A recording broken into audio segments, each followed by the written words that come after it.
کیا آپ نے کبھی سوچا کہ اگر آپ کو پتہ ہو آج کی رات دشمن آپ کو قتل کرنے آ رہا ہے، پھر بھی آپ سکون سے کسی کا بستر پر لے جائے؟ یہ ایمان اور قربانی کی وہ رات ہے جس نے تاریخ بدل دی۔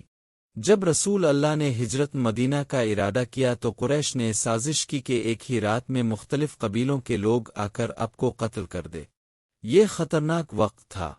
اللہ کے نبی نے حضرت علی سے فرمایا، آج رات میرے بستر پر سو جانا، یہ کفار سمجھیں گے کہ میں ہوں۔ سوچے کتنی بڑی قربانی تھی۔ دشمنوں کے ننگی تلواروں والے قاتل باہر کھڑے تھے، لیکن حضرت علی نے مسکرا کر کہا، رسول اللہ، کیا آپ محفوظ ہو جائیں گے؟ حضور نے فرمایا، ہاں علی۔ علی مطمئن ہو کر بستر پر لیٹ گئے۔ پوری رات دشمن طاق میں رہا۔ صبح جب دیکھا تو بستر پر رسول اللہ نہیں تھے بلکہ علی سو رہے تھے۔ وہ حیران رہ گئے اور غصے میں وہاں سے چلے گئے۔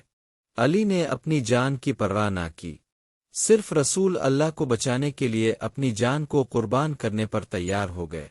یہی وجہ ہے کہ قرآن نے فرمایا، اور لوگوں میں سے وہ بھی ہیں جو اپنی جان بیچ دیتے ہیں اللہ کی رضا حاصل کرنے کے لیے۔ سورۃ البقرہ 207۔